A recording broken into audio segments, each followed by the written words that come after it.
শিব ঠাকুরের আপন দেশে আইন কানুন সর্বনেশে। কি হলো আমাদের এই বাংলায়? গত দুদিন ধরে যা শুরু হয়েছিল এবং আজকে যা শেষ পর্যন্ত এসে দাঁড়ালো, এ তো মানে বিভ্রান্তিকর বিভ্রান্তিকর। কুণাল, তাপস রায় এবং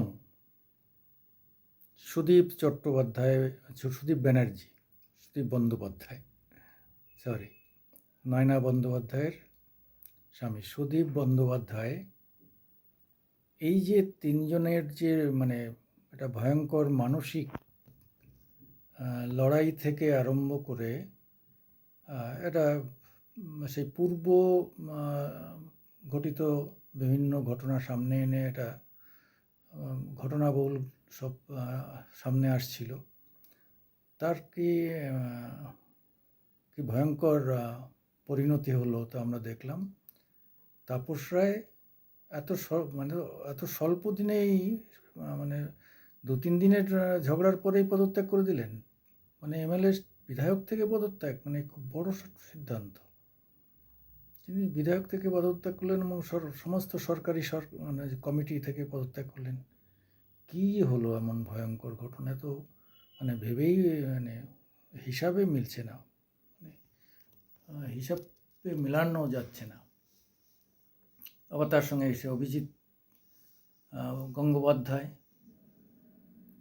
ভয়ঙ্কর, তিনিও একটা দান খেলেছেন। আরে বাবা, এটা বিচারপতি, সেও রাস্তায় নেমে পড়েছে ভোটে দাঁড়াবেন বলে। হলোটা কি? কিন্তু দলের মধ্যে গোলমাল হয়, আমি দাঁড়াবো, সে দাঁড়াবে, লোকসভার সদস্য পদ একটা বড় ব্যাপার।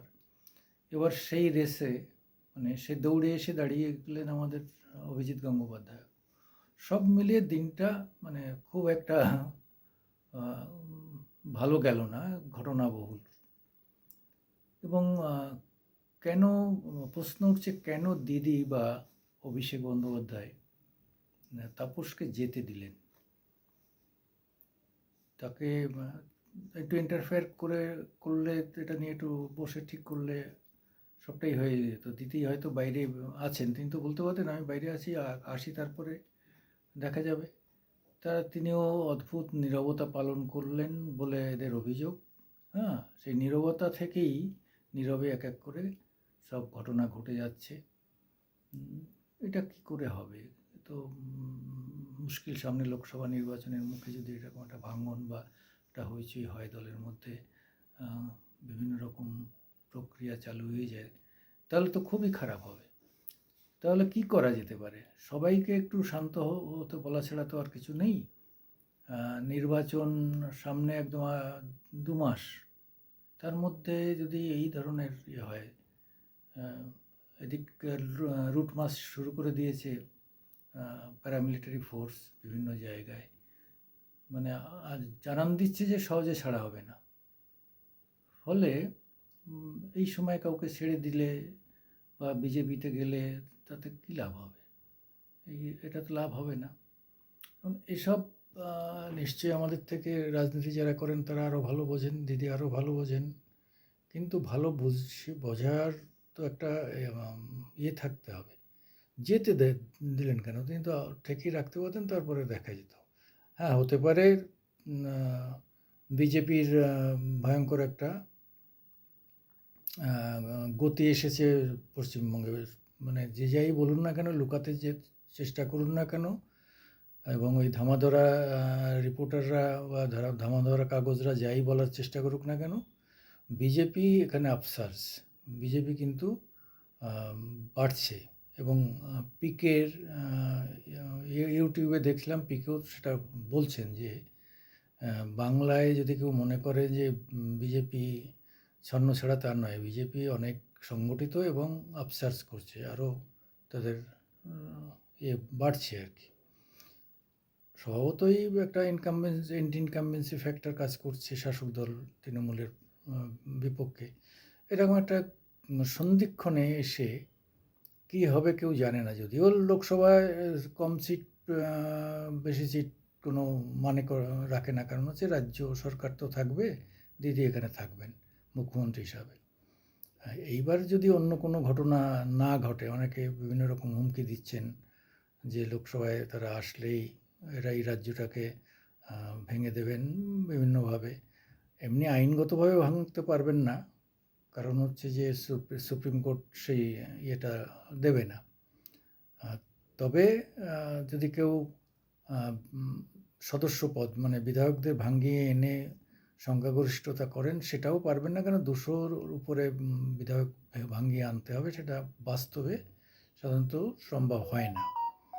সেই তো আমরা প্রথম থেকেই শুনতাম, যখনই সরকার গড়েছিল, যে মুকুল রায়ের হাতে 83টা এমএলএ আছে, মুকুল রায়কে মুখ্যমন্ত্রী করতে হবে, নাহলে উপমুখ্যমন্ত্রী, কত কিছু শুনে আসছি, কোনোটাই কোনো কাজে লাগেনি। আপনারা যারা জানেন ইতিহাসটা, তারা জানেন যে এইসব দিয়ে কিচ্ছু হয় না। ওয়েস্ট বেঙ্গল একটু আলাদা ধাতের, এখানের রাজনীতিও আলাদা, ভোটও হয় আলাদাভাবে, সব কিছুই আলাদাভাবে। ফলে ভাবার কোনো কারণ নেই যে একদম তৃণমূলকে শুইয়ে দিতে পারবে বিজেপি। হতে পারে তারা 2টো সিট বেশি পাবে বা 2টো কম পাবে, এর বেশি, এর থেকে খুব ইতর বিশেষ হওয়ার এখনও মানে জাস্ট নাও বলা যাবে না। বাকি 2 মাসে কী হবে, সামনে আরও কত কী করবে, বারবার প্রধানমন্ত্রী আসছেন, তারা কী ধরনেরই করবে, এটা তো পরিষ্কার হয়ে গেল। তিনি সিএ নিয়ে উচ্চবাচ্চা করেননি, মানে এখন সিএ হবে না। আবার ওদিকে ইউটি, উত্তরবঙ্গকে ইউটি দেবেন, ইউনিয়ন টেরিটরি ঘোষণা করবেন বলেছিলেন বলে ওখানকার লোক খুব লাফাচ্ছিল, কিন্তু আজকে তো বিজয় মহারাজ পরিষ্কার হতাশ হয়েছেন যে ইউটি নিয়েও এই সরকার কিছু বলছে না, কাজেই তারাও ক্ষুব্ধ। ফলে বিজেপি যে রাজু বিস্তা যে সিটটা পেয়েছিল দার্জিলিংয়েও এবার বিজেপি পাবে কিনা সে নিয়ে সন্দেহ আছে। সব মিলিয়ে একটা খুব ভালো পরিবেশ নেই ওয়েস্ট বেঙ্গলে।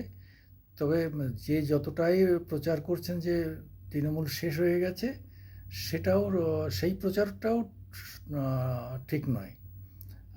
এরকম একটা জায়গায় দাঁড়িয়ে দলের মধ্যে এই যে ভাঙন, দলের মধ্যে গোলমাল, এটাকে দ্রুত ঠেকাতে হবে, এবং একমাত্র দিদি সেটা ঠেকাতে পারেন। এবং কুণালকে ছেড়ে দিলে চলবে না, কুণালকে ধরে রাখতে হবে। কুণাল ভালো কথা বলে, কুণালের ভালো যোগাযোগ আছে, কুণালকে ধরে রাখতে হবে। তাপস রায়কে ফেরাতে পারলে ভালো, তাপস রায়েরও ইমেজ ভালো, এরকম একটা জায়গায় দাঁড়িয়ে করতে হবে। তবে একটা কথা মানে তৃণমূল থেকে বলার চেষ্টা হচ্ছে তাপসের পদত্যাগের পরে, যে তাপসের বাড়িতে যে ইডি রেড হয়েছিল, তাহলে সত্যিই কি তাপসের কোনো লেনদেনের কোনো ব্যাপার আছে, যে যার জন্যে ভয় পেয়ে বিজেপিতে গিয়ে আশ্রয় নিচ্ছে, এরকম একটা অভিযোগ উঠছে, কিন্তু এখনও সেটা ম্যাটেরিয়ালাইজ করা যায় নাকি, তার নথিপত্র দিয়ে প্রমাণও করা যায়নি। সবটাই রাজনৈতিক দোষারোপ আর কি। সেটা কতটা কী হবে সেটা আগামী দিনে বোঝা যাবে। তবে এই মুহূর্তে বাংলায় যা চলছে রাজনৈতিক গোলমাল, এটা ঠিক না, এটা বন্ধ হওয়া উচিত। নমস্কার।